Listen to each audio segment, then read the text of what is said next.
I moved into a new flat this year, and I wanted something special to work on for a new aquatic project.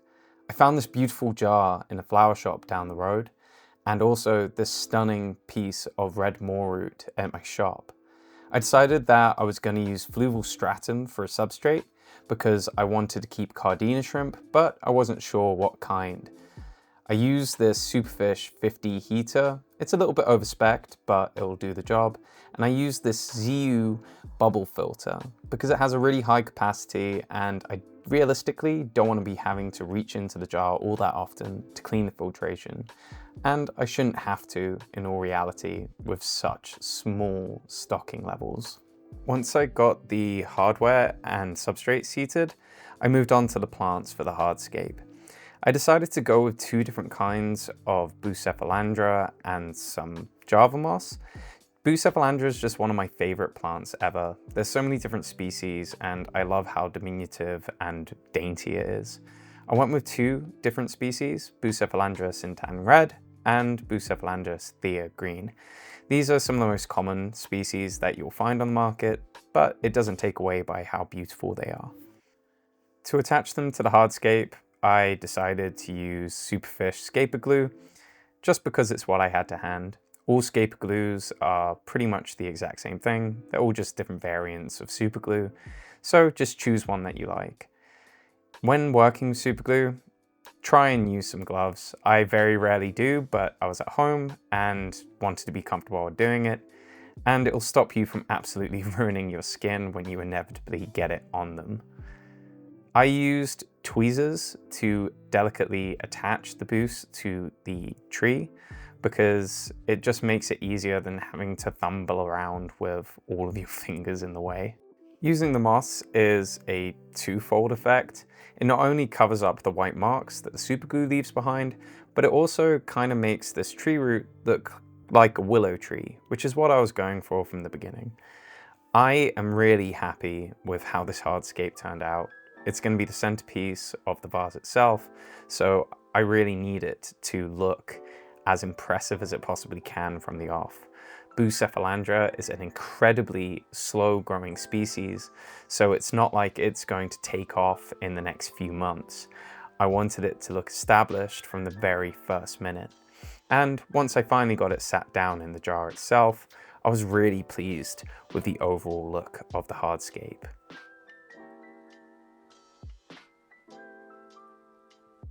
As I talked about in my shrimp cave video, it's really important to use a remineralized water when keeping Cardina shrimp, just because it allows them to have the parameters that they need for ideal health. I mixed up some shrimp salt with some RO water that I have from home, just so I had something to plant into, which just makes everything easier. I decided to use two different plants in the substrate itself. Ophiopogon japonica special Japan and Cryptocoryne parva. These aren't particularly special plants, they're just what I had in store at the time, but I really love the way they look. The Ophiopogon in particular is that little bit different, which just has this beautiful spiky texture to it. And as I've talked about on numerous occasions before in the past, Cryptocoryne is one of my all-time favorite species of plant. I feel like it fills out the space without being too intruding, and it's super, super easy to grow. Planting into such a small jar with the hardscape already in place was really quite difficult, but I didn't want to run the risk of planting everything up first and then crushing it as the hardscape went in, and overall, I'm really happy with how it turned out. My girlfriend pointed out that I should probably put some feet on the jar, just in case we ever had to move it and we didn't want to scratch up our new table, so she helped me at this point attach some rubberized feet. Lifting it like this probably wasn't the smartest idea in the world, as the glass is quite thin and delicate, but I wasn't too concerned overall. Once I was happy with how it was sitting, I made sure all the hardware was working properly. I sat a light on that I had hanging around. I might change this at a certain point just because I don't like the way it overhangs, but overall, I'm really happy with how this jar turned out. I used RO remineralized water to fill up the rest of the scape, and honestly, I am so pleased with how this little scape turned out. Once the tank itself was almost full, I did some servicing on one of my very established tanks and reserved some of the dirty water from the filter to then absolutely ruin this little scape.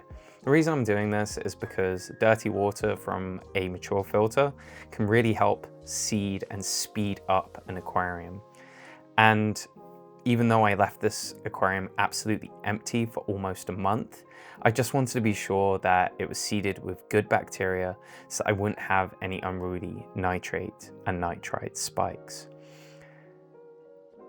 I was so pleased with just having this vase empty on my table for so long. It's such a treat to sit down on my couch and be able to look over and just see it bubbling away. Over time, I did see some pest snails coming around, and I did add a couple of pink ramshorn snails in just to add a little bit of biology to the aquarium, getting them ready for some Cardina. And after a few weeks, I was happy that the tank itself was stable enough to get some of the most beautiful shrimp that I have ever seen in my life.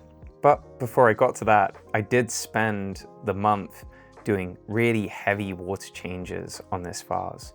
It's such a small space, and I wanted to get myself used to having to do really regular maintenance to maintain its water parameters, as Cardinas can be quite temperamental if they have huge shifts in their chemistry. 50% water change is probably quite heavy, but I think that it's pretty ideal for such a small ecosystem. As you can see, there was some algae growing and lots of microfauna growing inside of the aquarium itself, but overall, I was just so pleased with how it's developing. The Bucephalandra really started to sprout, and the Ophiopogon Kyoto started to really take shape over time. Obviously, the Cryptocoryne gave me no issues whatsoever.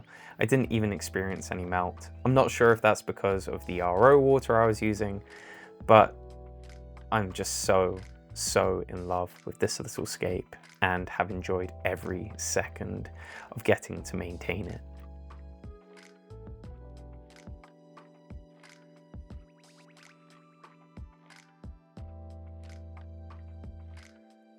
Now, this is when things got a little bit crazy. I found this breed of Cardina shrimp online called Stardust Boas, and I could not help myself. These guys cost me a whopping £20 each.